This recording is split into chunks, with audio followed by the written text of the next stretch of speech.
வாங்க எல்லாரும் கொஞ்சம் கிட்ட வாங்க. நான் இப்போ ஒரு கதை சொல்லப் போறேன். இது ஒரு கிராமத்துல நடந்ததா சொல்லப்படுற ஒரு பயங்கரமான கதை.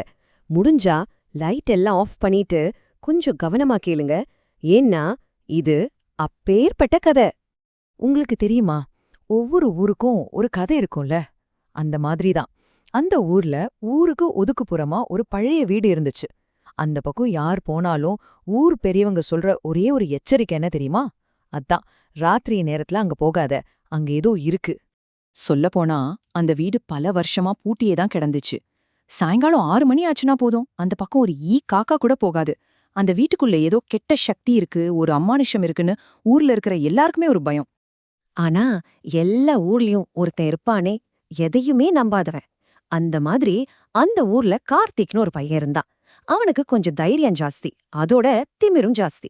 இந்த மாதிரி பேய் பிசாசு கதையெல்லாம் கேட்டா சி போங்கப்பா அன்னு சொல்லி கிண்டல் பண்ணுவான்.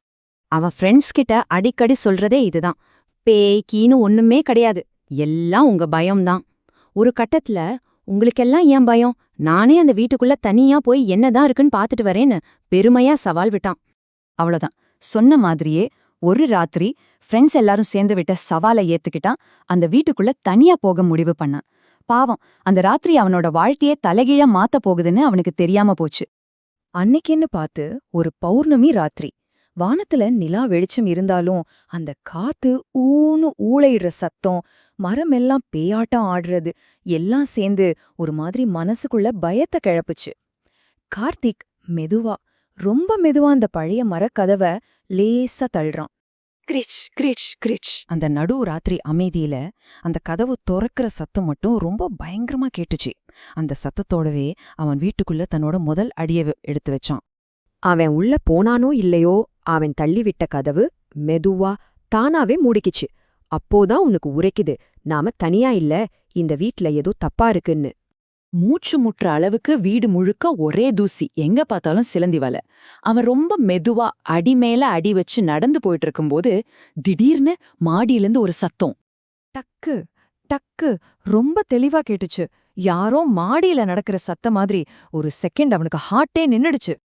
அது வரைக்கும் இருந்த தைரியம் எல்லாம் காத்துல பறந்து போச்சு. தொண்டையெல்லாம் வறண்டு போக ஒரு மாதிரி நடுங்குற குரல்ல கேட்டான், யாரங்க? ஆனா அந்த இருட்டிலிருந்து எந்த பதிலும் இல்ல. மயான அமைதி. பதில்தான் வரல, ஆனா அந்த டக் டக் சத்தம் மறுபடியும் கேட்டுச்சு. ஐயோ, இந்த தடவை இன்னும் கொஞ்சம் கிட்ட கேக்குற மாதிரி இருந்துச்சு. அவ்ளோதான், அவனுக்கு உச்சி முதல் உள்ளங்கால் வரைக்கும் பயம் சும்மா சில்லுன்னு போச்சு. இனி இங்க இருக்கக்கூடாதுன்னு முடிவு பண்ணாலும் அந்த சத்தம் எங்கிருந்து வருதுன்னு தெரிஞ்சுக்க ஒரு ஆர்வம். மெதுவா அந்த மாடிப்படிகள்ல ஏற ஆரம்பிச்சான். அவன் வாழ்க்கையிலே அவன் பார்க்க போற ஒரு கொடூரமான காட்சி அங்கதான் அவனுக்காக காத்துக்கிட்டு இருந்துச்சு. மாடியில எல்லா ரூமும் பூட்டி இருந்துச்சு. ஆனா ஒரே ஒரு ரூம் மட்டும் லேசா திறந்து இருந்துச்சு. மெதுவா உள்ள எட்டி பார்த்தான். அந்த ரூமோட ஒரு மூலையில தூசி படிஞ்சு போன ஒரு பெரிய பழங்கால கண்ணாடி நின்னுட்டு இருந்துச்சு. சும்மா பார்க்கலான்னு அந்த கண்ணாடியில தன்னோட உருவத்தை பார்த்தான். ஆனா ஒரு நிமிஷம் அவனுக்கு உடம்பெல்லாம் ஜில்லுன்ட்டு போச்சு. கண்ணாடியில அவனுக்கு பின்னாடி இன்னொரு உருவம் நின்னுட்டு இருந்துச்சு. சட்டேன்னு ஒரு அலறலோட திரும்பி பார்த்தான். ஆனா அங்க யாருமே இல்ல. ரூம் காலியா தான் இருந்துச்சு. என்னடா இதுன்னு நம்ப முடியாம நடுங்கிக்கிட்டே மறுபடியும் கண்ணாடிய பார்த்தா அந்த உருவம் இப்போ இன்னும் கிட்ட வந்து அவன் தோல்ல கை வைக்கிற மாதிரி நின்னுட்டு இருந்துச்சு. இப்பதான் அவனுக்கு புரியுது, நாம ஏதோ ஒரு பயங்கரமான பொறியில மாட்டிக்கிட்டோன்னு. ஒரே வழி, இந்த வீட்டை விட்டு தப்பிச்சு ஓடிரணும்னு.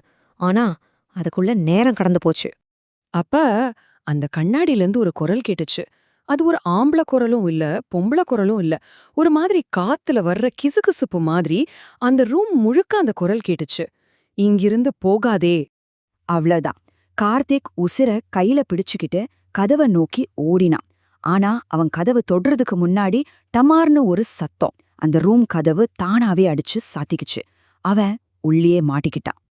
அன்னைக்கு ராத்திரி கார்த்திக்கோட அலறல் சத்தம் மட்டும் அந்த ஊர் ஓரமா கேட்டுச்சு. ஆனா பயத்துல யாரும் உதவிக்கு போகல. அவனோட விதி அந்த கண்ணாடியால எழுதப்பட்டுடுச்சு. விடிஞ்சதும் ஊர்ல இருந்தவங்க தைரியத்தை வரவழைச்சுக்கிட்டு அந்த வீட்டுக்கு போய் பார்த்தாங்க. மெயின் டோர் திறந்துதான் கிடந்துச்சு. ஆனா உள்ள கார்த்திக்க காணோம். வீடு முழுக்க தேடி பார்த்தாங்க, எங்கேயுமே அவனை கண்டுபிடிக்க முடியல.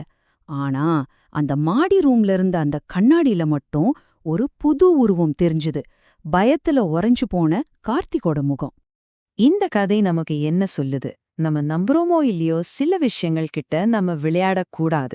எல்லா உண்மையும் நம்ம சாதாரண கண்ணால பாத்திர முடியாது இல்லையா? சொல்றாங்க, அந்த கண்ணாடி இன்னைக்கும் அந்த வீட்ல தான் இருக்கான். ஒருவேளை கார்த்திக் தான் அந்த கண்ணாடியில சிக்கின கடைசி ஆளா?